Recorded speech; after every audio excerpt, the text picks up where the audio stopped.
Hola, Caro, hola a todos y todas. Gracias a Expo Inclusión por la invitación. Voy a compartir pantalla. Me avisan si estoy compartiendo la pantalla correcta. Ahí los veo.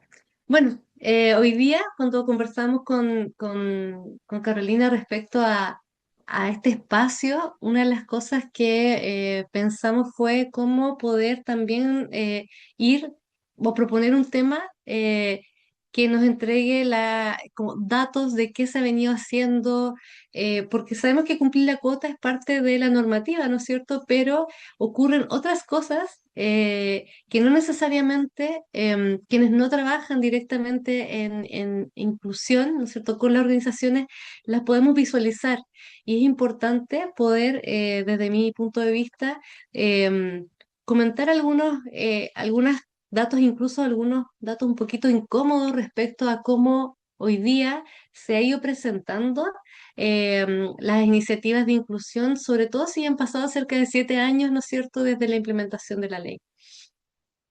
Entonces voy a continuar aquí. Em, y bueno, quiero que piensen quienes estén presentes o quienes puedan ver la grabación de esta charla, quiero que piensen en alguien, ya alguna persona con discapacidad que trabaja o bien que trabajó con ustedes o en la organización o en alguna organización que ustedes hayan conocido. Quiero que piensen en esa persona. Si ya la tienen, em, ahora pensemos qué pasó después de que la empresa o la organización contrató a esta persona, ¿ya? Eh, y pensemos ahora, esa persona sigue ahí, tiene las mismas oportunidades o tuvo las mismas oportunidades de desarrollo de carrera y de crecer, al igual que sus compañeros y compañeras de trabajo. Esta persona refirió en algún momento a sentirse parte del equipo o simplemente está. Este tipo de conversación, de este tipo de preguntas, ¿no es cierto? Y conversaciones que a veces hacemos con gestores y gestoras de inclusión nos llevan un poquito a mirar qué está pasando adentro de la organización. Y yo les quiero contar, recuerdo cuando estaba preparando la presentación, dije, bueno, ¿qué les puedo traer, no? Desde la experiencia, bueno, tengo el caso de una persona que está en una organización en la cual estuve trabajando, asesorando. Obviamente le cambié el nombre, pero es Juan, ¿ya? Él fue contratado por Ley de Inclusión, ¿ya? En una organización que tenía todas las ganas, eh, pero esto fue como antes de poder quizá instalar todo lo que era política, ¿no es cierto? Entonces estaban muy centrados en cumplir la cuota. Juan ingresó en un cargo que es administrativo del área de gestión de personas, em, pero esta persona llevaba mucho tiempo sin trabajar. Ya había tenido un técnico en el área de administración, estuvo mucho tiempo desempleado, encontró este trabajo, ingresó y se encontró con que la principal herramienta que ellos tenían que ocupar para desarrollar el día a día del trabajo es Excel, ¿ya? Y ahí empezó el problema, ¿ya? Él empezó a sentirse muy inseguro porque no se acordaba cómo hacer planillas, como desde lo básico de Excel hasta lo intermedio de Excel, que era un poco el nivel de exigencia que tenía el puesto laboral. Y cuando llegamos, yo me acerqué a conversar con él y le pregunté un poco cómo había estado, cómo había sido su proceso. Obviamente él también con mucho cuidado comentándome que estaba muy agradecido de la oportunidad y luego indagando un poquito empezó a comentarme esto, ¿no? Que lo que tenía que usar era Excel, pero él no se acordaba, que incluso se llevaba el trabajo para la casa, para pedir ayuda a su familia. Empezó a sentir y me refirió que sentía mucha angustia, que pensaba que no le iban a renovar el contrato a indefinido. Y yo me puse a pensar, dije, bueno, ahí eso es como la clara muestra, ¿no es cierto?, de qué es lo que pasa cuando las empresas, claro, contratan para poder cumplir, pero no hay una preparación del entorno. no hay o una inducción o un onboarding que permita a la persona desplegar sus competencias e incluso acortar algunas brechas. Entonces, incluso él tampoco quería pedir ayuda, le daba un poquito de miedo como demostrar que no sabía o ser un problema. Entonces, bueno. em, Y por eso cuando elaboré la presentación pensé, bueno, hoy día la idea no es hablar de la cuota, ¿no? Porque pareciera ser que el caso de Juan no es un caso aislado. La idea es poder hablar un poco qué pasa después de que esa persona entra a la organización. Em, Porque todos sabemos que cumplir la cuota, el sistema de cuota o el que se incorpora no solamente en discapacidad, sino por ejemplo en género, son mecanismos que en cierta forma son exitosos para mover la aguja, pero si no van acompañados de un trabajo o de un desarrollo del entorno, llámese política de inclusión, liderazgo, etcétera, de las organizaciones, pareciera ser que se queda solamente en mover la aguja de manera poco sostenible y finalmente, claro, abrimos la puerta de la casa, por así decirlo, con la cuota, pero la inclusión propiamente tal es algo que es una remodelación total de la casa. Y eso es importante que los líderes y los gestores estén muy, muy comprometidos en poder desarrollarlo. Entonces, bueno, la ley de inclusión lleva cerca de 7 años ya y exige, ¿no es cierto?, reservar el 1% de la dotación a personas con discapacidad. Bueno, eso sabemos que hubo una actualización de la ley que plantea ahora que esta ya no es solamente el 1%, sino que tenemos que transitar hacia el 2%, pero ese 2 se va a lograr o se va a exigir cuando el 80% de las organizaciones lo cumplan. Y eso lamentablemente aún está muy lejos, ¿ya? Mientras tanto, hoy día las organizaciones se están centrando en cumplir este 1%. ¿Ya? ¿Cuántas empresas en Chile están cumpliendo eso? A nivel de privadas, empresas privadas, menos del 50% y a nivel de empresa pública, menos del 40%, o sea, ni siquiera la mitad. Y eso que la cuota, como lo habíamos hablado anteriormente, es solo la puerta de entrada, contratar. Ya contratar es como uno de los pasos que más están como subrayados en la normativa, que hay que cumplir la cuota. Pero además no estamos midiendo todavía, ¿no es cierto?, qué es lo que pasa tras cumplir y ahí es donde ocurre el fenómeno que hemos estado conversando. Hay un detalle también que a mí me parece muy importante mencionar, que es que para alcanzar la cuota las empresas no solamente tienen que o pueden contratar directamente, sino que también pueden hacer donaciones o subcontratar servicios a proveedores, por ejemplo, que tienen dentro de su dotación personas con discapacidad. Eh, entonces hay empresas que cumplen el número, pero sin tener personas con discapacidad trabajando. Más que el número, diría yo, cumplen la ley, ¿ya? Y ahora la pregunta un poquito más difícil, ¿no?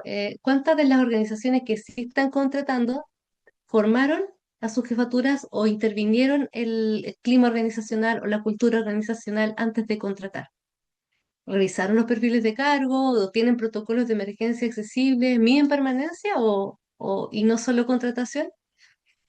También es algo que yo creo que ahí en esas preguntas siempre se ubica el gap o la brecha, ¿no? Y la verdad es que yo creo que tampoco es culpa de nadie. Es que durante años la conversación también se ha ido quedando en esto, en esta puerta de entrada. ¿Cumplimos o no cumplimos? Si cumplimos, no nos multan. Si cumplimos, no donamos. Si no cumplimos, podemos donar. ¿Cómo podemos cumplir sin contratar? ¿No? Es como un poco ese es el discurso que uno va escuchando. Entonces, bueno, contratar sabemos que no es incluir, ¿ya? Y la propuesta que nosotros siempre hacemos a las organizaciones y a los gestores con los cuales nos vamos encontrando es cómo podemos cambiar o ir cambiando la mirada de la cuota o bien, o la mirada punitiva hacia una mirada transformadora y yo incluso agregaría una mirada estratégica. ¿Ya? Muchas veces, por ejemplo, yo me ha tocado asesorar proveedores para la minería, ¿ya? Son empresas medianas que tienen exigencias distintas a los mandantes, que son las grandes empresas, y uno dice, bueno, ¿qué valor le puede otorgar a un proveedor el poder contratar? porque finalmente la empresa mandante, a menos que lo establezca en sus condiciones de contratación, lo va a contratar por su calidad, ¿no es cierto? Por su nivel de cumplimiento normativo en términos de seguridad y salud ocupacional, por ejemplo, o de S44, que igual incorpora ahí un elemento de inclusión, pero quizás no lo va a contratar porque esté cumpliendo o no esté cumpliendo. ¿Ya? Entonces, en esa conversación, recuerdo que un gerente también nos decía, bueno, tú, muy bonito todo lo que ustedes están diciendo, pero al final del día, a mí, como empresa proveedora, el mandante me va a contratar por otras cosas, no por si estoy cumpliendo o no la norma. O sea, la ley de inclusión, o no por si tengo contratadas personas con discapacidad o no. Entonces ahí es donde uno de alguna forma entra en un rol también de poder leer qué es lo importante para este proveedor, esta empresa, y anclarlo al core del negocio, por así decirlo. La diversidad en su totalidad, independiente de la condición, la forma, es valor, ¿no? Porque todos somos diversos. De hecho, las empresas que son más diversas tienen hasta 8 veces más de innovación, 3 veces más de rendimiento financiero mejor, los niveles de ausencia laboral caen drásticamente, es decir, en general las empresas que tienen mayor diversidad en su dotación y tienen una política clara de inclusión y diversidad, son empresas que rinden mucho mejor y que en general son más sostenibles. ¿Ya? Entonces, la idea es pasar de la pregunta de cuántas personas nos faltan o cuántas personas tenemos a qué barrera estamos eliminando, ¿no es cierto? Tenemos que ser el cumplimiento legal a cuál va a ser nuestra estrategia de inclusión, cómo también nos vamos a mostrar hacia quienes nos están mirando. Eh, ¿Qué queremos comunicar como organización hacia afuera? Porque de alguna manera, em, y hay que decirlo, ¿no? Una empresa hoy día tiene todo para no contratarla, ¿ya? O sea, tiene las medidas de cumplimiento alternativo, tiene el tema de las donaciones, puede cumplir a través de proveedores. Entonces, cuando una empresa empieza a cumplir, a pesar de que empieza a cumplir por la cuota, hay personas que están atrás impulsando esto. Y esas personas están adentro de la empresa, ¿ya? Y ahí está, diría yo, como la semillita del cambio. ¿Ya? Porque en general esas personas, aunque no estén siquiera 100% convencidas de que esto es lo mejor para la organización, son personas que han decidido dar el paso y son personas y recuerdo un discurso de una gestora de inclusión laboral que había obtenido su, su certificado de Chile Valora y en el discurso dijo, yo quiero reconocer aquí a todas las personas que abogamos por el tema de inclusión porque tenemos algo que es común y es que somos valientes. Y cuando dijo eso, yo quedé así como, claro, claro, la valentía adentro de una organización hace que alguien diga, ¿por qué no cumplimos la ley de inclusión contratando personas? Y ese primer paso uno dice, pero obvio es lo que dice la ley, es obvio, no es nada de valiente, pero pues sí es valiente dentro de un contexto donde están todas las barreras levantadas. Entonces, y luego, ¿no es cierto?, viene el paso de cómo la organización se transforma, o estas personas también se transforman en eso, en entender y en hacer lo propio, que contratar no es incluir, y empiezan a avanzar, ¿no es cierto?, en otras estrategias para transformar el interior de la organización y, por supuesto, impactar positivamente a las personas. En datos incómodos, eh, el 40% de las nuevas contrataciones por ley de inclusión no supera los 6 meses, ¿ya? Eh, y esto no pasa, digamos, porque las personas no puedan o porque las personas que contratan no sepan, sino pasa porque básicamente no hubo una preparación del ambiente, del contexto, de la organización, ¿ya? Em, y esto la verdad es como re difícil a veces modularlo porque por un lado la empresa que quiere empezar a cumplir, lo primero que quiere es cubrir la cuota, ¿no? Porque para eso abrió el espacio, desde una mirada, ¿no es cierto?, bien, bien limitada respecto a cómo nos involucramos con inclusión. Es difícil decirle a una empresa, mire, espere 6 meses más o 3 meses más para que hagamos algo de sensibilización, concientización previa, porque esos 3 meses podría significar también multa, donación. Entonces, a ver, hay empresas que sí, ok, lo vamos a hacer, entendemos que empezar con esto implica que vamos a tener, obviamente, más meses sin contratación y eso involucra a la organización. em, multa, donación, entonces cómo nos preparamos para las medidas subsidiarias. Bueno, hizo la publicación en la Bolsa Nacional de Empleo dentro del plazo establecido para que tribute a la... Entonces empiezan varias conversaciones y en eso algunas empresas son llanas a decir, ok, esperemos.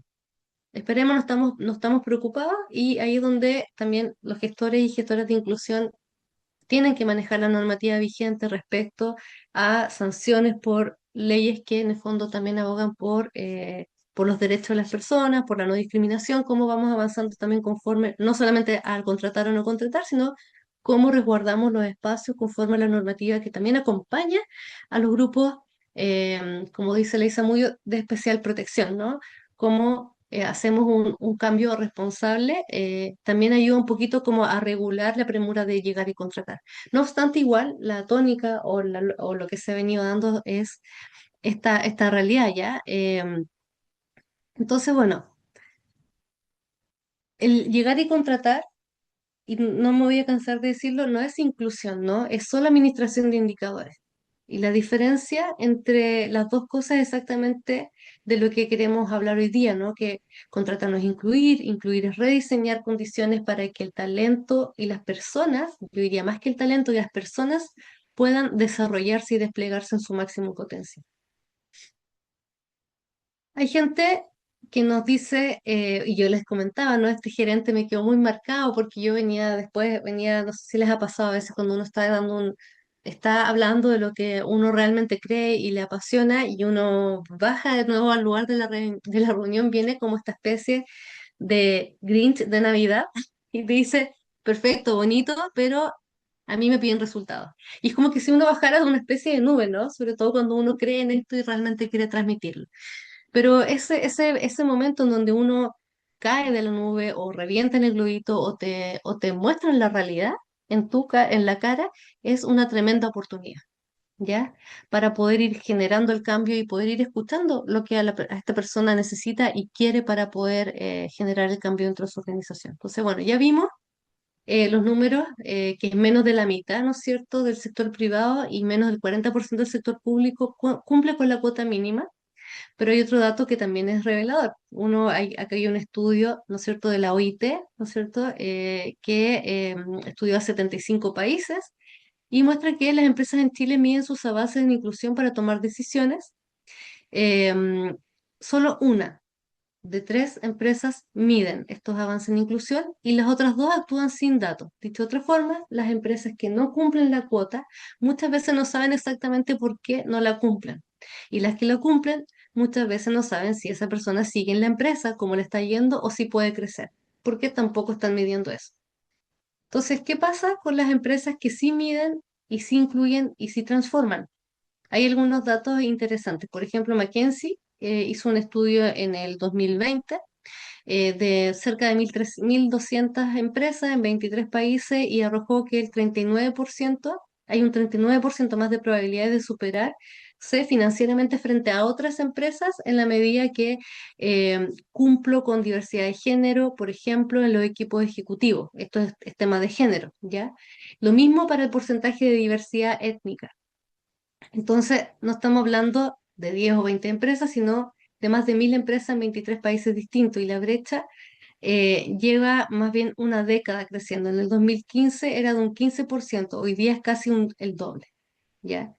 La OIT, por su parte, como yo les comentaba, establece que una de cada tres empresas está midiendo la diversidad e inclusión para definir prioridades y acciones futuras. Entonces, muchas empresas quieren los beneficios de la diversidad, por así decirlo, incluido género, etnia, o cultura, multiculturalidad, discapacidad, sin hacer el trabajo incómodo de medirse. Quieren innovación, pero no escuchan las voces distintas. Quieren talento diverso, pero mantienen perfiles rígidos. Lenovo, por otra parte, como un caso concreto como empresa, en un reporte del 2020 también logró que logró el 92% de participación en formación global de inclusión y partió con un 78% el año anterior. Hubo un cambio, hubo un aumento en la participación de la formación de los líderes y de la organización y creó además una oficina de diversidad producto de que entró a la estructura organizacional. el área de diversidad e inclusión desde recursos humanos. Entonces, ¿qué hizo Lenovo diferente? Convirtió la inclusión en estrategia. Ellos incluso incorporaron en sus diseños elementos de inclusión. Entonces ya no era para, por ejemplo, cumplir una cuota. Ustedes saben que en toda Latinoamérica hay diferentes normativas y leyes que van guiando el cumplimiento en los distintos países, algunos obligatorios, otros con incentivos, otros un poco más, otros un poco menos. Chile un poquito lleva harto tiempo y somos vistos como referentes también. Em, entonces, Lenovo hizo eso, fue incorporar la accesibilidad en sus diseños y ahí ya cambia todo, ya porque no solamente está en el discurso de las personas, sino en el discurso de la compañía desde sus propios productos. Me gustaría que quienes estuvieran o vieran luego la presentación puedan pensar, y aquí le voy a pedir ayuda a Caro, vamos a ir al chat, ¿ya? Y que escriban cuál de las siguientes frases describe mejor la organización o empresa que ustedes conozcan. Vamos a ocupar A, B, C, donde A es cumplimos la cuota y seguimos midiendo. B, estamos haciendo cambios más allá de la cuota. Y C, aún no llegamos a cumplir la cuota. Ahí no sé si se puede pegar el texto de pronto en el chat. Y voy a ver aquí si es que puedo verla. Perfecto. La pregunta ya Ahí. se encuentra en el chat. Jorge Collaba nos indica en B, cambiar la cuota. Claudia indica C, recién estamos empezando. Súper. Eso es muy honesto de parte de los participantes, ¿no? Y tiene sentido, yo creo que ahí como recién estamos empezando, no estamos cumpliendo un poquito, podríamos decir que es donde vamos a encontrar la mayor cantidad de respuestas o de situaciones en B y C. Y la verdad es que eso uno puede decir o mirarlo de la perspectiva como propositiva, esto no sería como el fracaso, sino el diagnóstico, ¿ya? Y desde ahí es donde hay que movilizarse, ¿ya? Desde ahí es de donde partimos. ¿Qué debería cambiar? Y aquí es algo que yo diría que no es novedad, pero es algo que sí hemos hecho desde la organización donde trabajo, ¿no es cierto? Que son estos tres grandes elementos. Primero, siempre impulsar y empujar a la organización a ir más allá de la norma. No es fácil, no puede ser probablemente el discurso de entrada, pero sí tiene que ser algo que tiene que ir apareciendo en cada conversación, en cada reporte, en cada informe, entendiendo que hoy día desde Sense, ¿no es cierto? Y desde el perfil de gestor de inclusión de Chile Valora, hoy día uno dice, bueno, esto no lo digo yo, lo dice, ¿no es cierto?, los organismos sectoriales que establecieron qué es lo que se debe realizar en una organización. Entonces, desde ahí uno dice, bueno, lo primero que hay que hacer es un diagnóstico. Y desde el diagnóstico, para cumplir, digamos, la cuota en primera instancia, uno empieza a introducir elementos de ir más allá de la norma porque el diagnóstico arroja también brechas a nivel de conocimiento, a nivel de cumplimiento normativo, a nivel de accesibilidad física, arquitectónica, digital, etcétera, a nivel de formación de los propios líderes. Entonces, hay que siempre llevar el discurso un poco más allá. Entonces, la ley sabemos que nos dio este primer empujón, ¿cierto? Ya, vamos a cumplir. Pero si la empresa solo actúa por obligación, el riesgo es caer en que en la inclusión de vitrina, cumplimos en el papel, pero nada cambia adentro. Y además eso genera un riesgo para la organización, ¿no? Respecto a que hoy día es importante mencionarle, siempre yo les menciono, ok, usted puede no cumplir, puede hacerlo mal y eso es un riesgo que usted como organización tiene, porque en eso de hacerlo mal podríamos pasar a llevar los derechos de las personas, en términos de que se puede incurrir en acciones que se constituyan acciones como discriminatorias, ¿no? Entonces ahí es donde también uno va como articulando normativa que acompaña la instalación de la normativa de inclusión, normativa que cae o recae sobre las organizaciones y además como tratando de impulsar el cambio desde dentro. Entonces, desde ahí empieza a ver un poco, cuando hay mucha resistencia, empieza a bajar la resistencia como ya, ok, ya estamos en esto, no queremos que nos demanden por tal cosa, queremos hacer bien las cosas, entonces vamos a tratar de ir cambiando. Y la verdad es que cuando uno menos lo cree, empiezan a surgir los primeros frutos de cambio, empiezan las personas a involucrarse más y empieza la organización a creer más en esto, más allá de solo cumplir la cuota. La verdad es que cuando hay un proceso que sobre todo va de cero, cuando hay una organización que no tiene política, que no sabe pero absolutamente nada de inclusión, y uno va acompañando a las organizaciones en esto paso a paso, con todos los errores, con todas las falencias, empieza de verdad a haber un cambio. Lento, más lento de lo que uno quisiera, pero empieza a ocurrir. Em, entonces, bueno. Y en esto a veces las empresas sí empiezan a cumplir la cuota, pero es importante hacerles ver que tal vez todavía tienen cargos que excluyen, que no tienen una buena descripción, ¿no es cierto? No tienen un buen análisis funcional o no se realizan análisis de puesto de trabajo o esa información tampoco está disponible cuando se postulan a los cargos. Entonces se empieza, hay que ir cuestionando esos elementos también dentro de la organización. Vamos a entrar en inclusión, pero tenemos que revisar cuáles son nuestros perfiles de cargo, identificar cuáles son aquellos cargos de apertura inicial. Recuerdo que en la organización esta que queda en el norte, ¿no es cierto? Eh, una de las primeras cosas que nos dijo la persona de recursos humanos fue como, jamás va a trabajar alguien aquí, o sea, olvídalo. O sea, así era, literal, o sea, olvídalo, cámara, en silla de ruedas, no. Y bueno, casi un año después, a ver, menos de un año después, yo diría 9 meses después, la primera persona que entró a trabajar a esa organización fue una persona en silla de ruedas eléctrica. Y, y yo luego volví a uno como gestor de inclusión y dice, bueno, si yo me hubiese quedado con eso, no hubiese tratado de impulsar a la organización a avanzar. ¿Ya? Entonces, por eso hay que ser valiente, que sé ya, ok, esto es un pensamiento inicial, es un pensamiento limitante, es una estructura rígida que luego con el tiempo, la apuesta, ¿cierto? Es que esto empieza a flexibilizar y así fue y así ha sido y la verdad es que ha sido muy bueno y esperamos que siga, ¿no es cierto?, también cambiando en esa organización positivamente. Entonces, bueno, nuevamente el cuestionamiento es, no queremos que la empresa se transforme, que la persona que llegue a la organización se quede, ¿no es cierto? Y no se vaya porque no hubo una oportunidad para desplegar su máximo potencial. Luego, bueno, la inclusión no puede depender de la buena voluntad de una persona, ¿cierto? Y esto se los había comentado al inicio. Los liderazgos son súper importantes. Cambia mucho la disposición de la votación cuando hay un respaldo organizacional. Y la verdad es que uno dice sí, o sea, al gerente no le cuesta nada mandar un correo, pero eso no ocurre en todos los casos. Existen elementos que tienen que ver con la cultura interna de la organización, con creencias propias, etcétera, con niveles de madurez de la organización o procesos paralelos que están ocurriendo, que a veces van poniendo barreras para que este gerente o la alta dirección emita un comunicado a través de algún elemento a definir de apoyo a esta estrategia. Pero cuando ocurre, empieza como si fuera una música que se empieza a escuchar desde lejos hasta escucharla más fuerte, de a poquito a cambiar la disposición también del resto de los colaboradores. Súper importante. Pero también lo otro que hemos visto es que no basta con que ellos manden nomás el correo de apoyo, ¿no?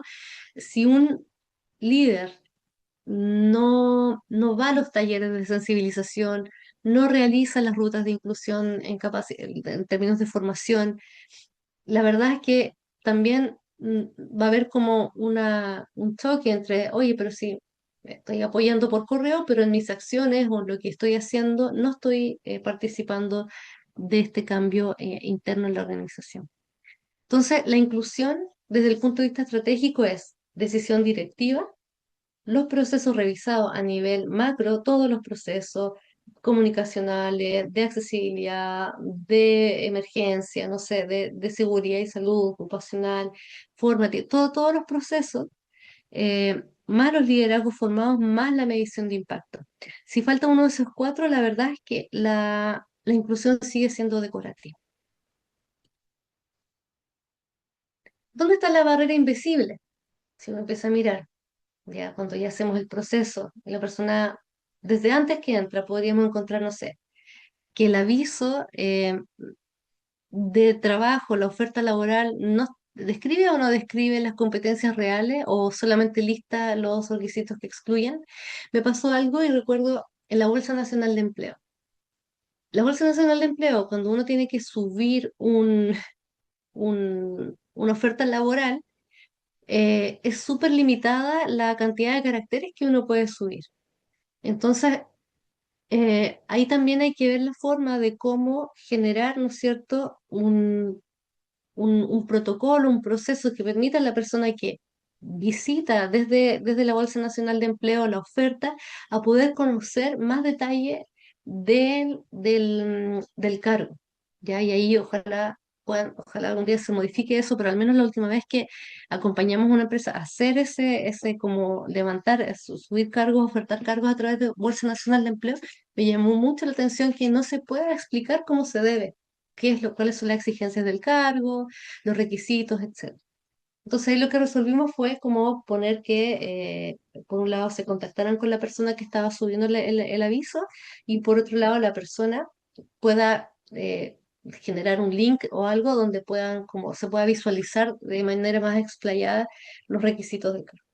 Bueno, la entrevista permite demostrar las competencias, qué pasa si es que mis procesos de reclutamiento y selección no poseen una matriz de riesgo que me permita actuar frente a ciertos perfiles en los cuales tenga que implementar ajustes al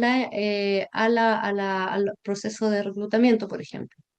Luego el onboarding, lo mismo, la persona sabe con quién acudir, dónde ir, cuáles van a ser los tiempos, está mapeado, no está mapeado, está estructurado, le doy toda la información en un solo día a la persona, la mando abrumada a la casa de vuelta. ¿Cómo estoy haciendo también estos procesos de onboarding? ¿Lo estoy haciendo customizado o no customizado? Estoy pensando en la diversidad de personas porque, ojo, también recuerden, hoy día hay una ley TEA que está en vigencia, hay personas que también no tienen una condición, ¿no es cierto?, como diagnosticada necesariamente, pero tienen ciertas condiciones de base como déficit atencional, en donde si está todo el día en reuniones, probablemente de eso le va a quedar el 1%, el 5% y va a ser inoficioso para esa persona y también para la organización. Como el onboarding, sobre todo el onboarding, es un proceso también de conocer a la persona, de que la persona conozca la organización y que sea también una etapa diagnóstica respecto a cómo vamos a seguir dialogando con la persona que ya está dentro de la casa, por así decirlo. ¿Las jefaturas están formadas o no en ajustes razonables? ¿Saben lo que significa? ¿Tienen lenguaje, cierta incorporación, ¿no es cierto?, de lenguaje inclusivo o no? Sobre desarrollo de carrera, incluso de los procesos de vinculación y desvinculación, ¿están claros? ¿Cómo me van a evaluar? ¿Qué, condiciones tengo que cumplir para poder aspirar a desarrollarme más como persona y trabajador o trabajadora? Y luego, ¿cómo estamos midiendo? Que no sea solo contratación. Si una empresa mide clima, por ejemplo, si una empresa mide satisfacción incluso, si mide rendimiento, si mide otros elementos que no sea solamente la contratación, también el ojo va a estar puesto en poder mitigar o hacer mejora continua en esos KPI que estamos poniendo fuera de solo la contratación. Y bueno, pese a que solo el 40% de las personas que están contratadas duran 6 meses en la organización, las personas que sí logran durar más de 6 meses muestra algo que pudiese ser llamativo para los reclutadores que no están sensibilizados o las empresas que no están sensibilizadas. Las personas con discapacidad que eh, están contratadas hoy día, la mayoría tiene un contrato indefinido, ¿ya? Cerca del 66% tiene un contrato, de los que están contratados, ojo, contrato indefinido, y de esos contratos indefinidos, la mayoría, si es que casi no es la mayoría, todos tienen jornada completa. Vale decir, a veces hay sesgos inconscientes o miedo de las organizaciones que las personas o no van a rendir o qué sé yo, es muy caro, bla, bla, y los datos de permanencia muestran lo contrario. ¿Ya? Ahora sí vemos un poquito el contraste con la ocupación en Chile, el 62, aproximadamente, ¿no es cierto? 62% de la población sin discapacidad en Chile está ocupada y solo el 40% de la población con discapacidad en Chile está ocupada. Ya existe una brecha porcentual de 22 puntos y que esto no se va a cerrar solo con contratar. Nuevamente, si la contratación no viene de la mano con una estrategia que sea transformadora, lo más probable es que vamos a seguir manteniendo esa diferencia o esa brecha porcentual. Hay que imaginarse, ¿no es cierto?, lo que vimos anteriormente, el recorrido que realiza una persona desde que ve el aviso hasta que lleva 3 meses en la empresa. Ese mapa del proceso, en cada punto, probablemente la persona enfrenta barreras que son invisibles. Y ahora quiero que vayan al chat nuevamente, tanto las personas que están hoy día conectadas y quienes nos puedan estar viendo, pueden escribirlo por ahí en un lapicito, o sea, en un papel, digo, posterior. Y vamos a hacer un pequeño ejercicio, ¿ya? Para que podamos ver dónde está nuestra organización, ¿ya? Igual vamos a ocupar números, el ya instalado, el informal y el no abordado. Y ahí, Caro, creo que también tienes por ahí la, el dato para poder ponerlo en el chat.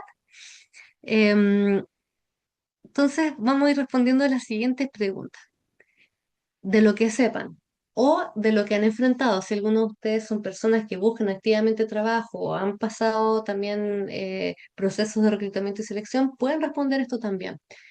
Dice, los perfiles de cargo, ¿fueron revisados con enfoque inclusivo? Sí, uno, ¿no es cierto? Ya está instalado. Dos, lo revisamos conversando. Tres, no se refleja o no está abordado dentro de mi organización. ¿Ya? Las jefaturas saben gestionar ajustes razonables cuando tenía una jefatura, o yo como jefatura, o mis jefaturas. ¿Saben a qué se refiere con gestión de ajustes razonables? Está instalado ese proceso, lo hacemos de manera informal, cuando surge, vamos viendo de qué se trata, o es algún tema que no estamos abordando. La pregunta 3 dice, ¿medimos la permanencia y experiencia o nos estamos centrando solo en contratación? Quienes no estén hoy día como desde una organización pueden decir qué es lo que creen, qué es lo que han visto.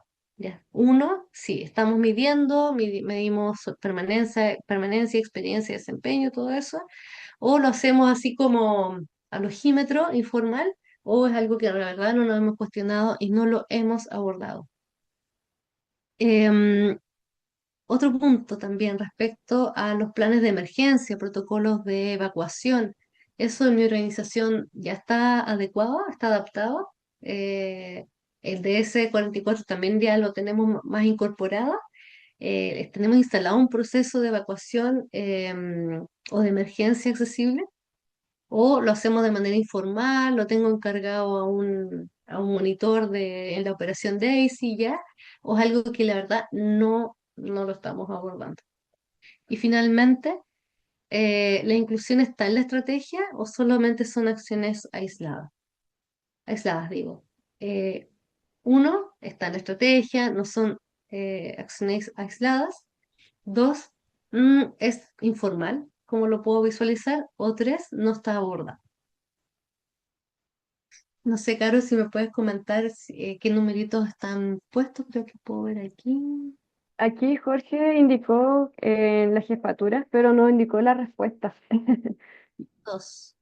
Sí, Dos. La jefatura, sí. Bueno, pero ahí, en general, ¿no es cierto? Cuando uno va a las preguntas de este tipo de preguntas, ¿no es cierto? Y en virtud también de las métricas que hemos ido revisando, ¿no es cierto? Uno puede encontrar que la mayoría de las respuestas hoy día están en el 2, ¿ya? En general, uno encuentra que de manera informal existe adecuación de cargo, los ajustes razonables se conversan un poco como a la rápida, nadie entiende mucho el término, eh, las mediciones son así como al ojímetro, o la verdad es que no es un KPI que estemos midiendo el tema, por ejemplo, de la permanencia o la experiencia o el desempeño. Los protocolos de emergencia hoy día sí están un poquito más, digamos, ya están un poco más instalados, sobre todo en empresas que están implementados o han implementado el DS-44, donde hay un elemento de inclusión que está ahí como explícitamente planteado, pero en general encontramos eso. Ya encontramos que la mayoría de las respuestas están en el punto 2 informal, ¿ya? Pero eso no está tan mal, ¿ya? Nuevamente, cuando encontramos algo que está descendido o bajito, siempre es una oportunidad de transformación. ya es diagnóstico y el diagnóstico es el primer paso para poder implementar cualquier estrategia. Voy a pasar a la siguiente. Entonces, lo que hemos visto es que las organizaciones que transforman, ¿no es cierto?, de verdad, o que se transforman de verdad, no lo hacen porque realmente les gusta la idea, ya lo hacen porque en algún momento alguien decidió mirar hacia adentro y tuvo valor para cambiar algo, que era lo que yo les decía. Y esa valentía es algo que uno lo ve transversalmente en los gestores de inclusión, en las personas con discapacidad que alzan la voz, en todos los que estamos un poco abogando por esto, ¿no? Em, y me gustaría volver un poquito a Juan, que fue el caso que yo les comenté. Juan, eh, es una persona que tiene un largo recorrido, tiene un tema genético, es usuario de silla de ruedas además. Entonces, él hoy día, el ser un número, porque entró para cumplir la cuota, ¿no es cierto? A él, el costo que ha tenido para él es en su salud mental, ¿ya? Pero igual hay otras empresas que hacen estos procesos distintos o que llevan muchos más años en esto, ¿no? Y que han logrado poder permear la cultura organizacional desde una lógica de inclusión. Y las personas tienen otra experiencia también. Son personas que pueden incluso desarrollarse a nivel de carrera. Conocí a una chica que empezó como en estos programas de graduado, una persona que tenía un tema, no tenía orejas ya y tuvo un montón de cirugía y tenía un implante coclear y ella se desempeñó en minería. Hubo un momento de quiebre donde también, ¿no es cierto?, tuvo que develar esta situación a sus jefaturas que no sabían, hubo cuestionamientos, sesgos, pero estaba en una organización que tenía el piso, que tenía protocolos y que permitió que ella pudiese incluso ocupar un cargo de jefatura en una minera grande, digamos. Así que, en realidad, la cuota abre la puerta, pero la inclusión es la que finalmente va a transformar el sistema. Eh, y si vamos más allá, ir más allá finalmente de la norma no significa que no exista la ley, ¿ya? Eso es súper importante, significa más bien honrar el propósito de la ley. Ustedes saben que, bueno, la ley de inclusión parte no por una misiva parlamentaria directamente, sino por una misiva que viene de la voz de la sociedad civil, de las propias personas con discapacidad que pusieron este tema y que se fue avanzando y bueno, y decantó en lo que era la cuota, ¿no? Em, entonces, construir espacios laborales donde la diversidad no sea una excepción, sino parte de cómo la organización aprende, innova y se proyecta al futuro, es una tarea de todos nosotros, ¿ya? Así que quisiera también, como para finalizar, que piensen qué fue lo que más les resonó el día de hoy, con qué palabras se van, eh, con qué palabra, digamos, o qué concepto les quedó más presente. Así que bueno, eso. Muchas gracias por su atención.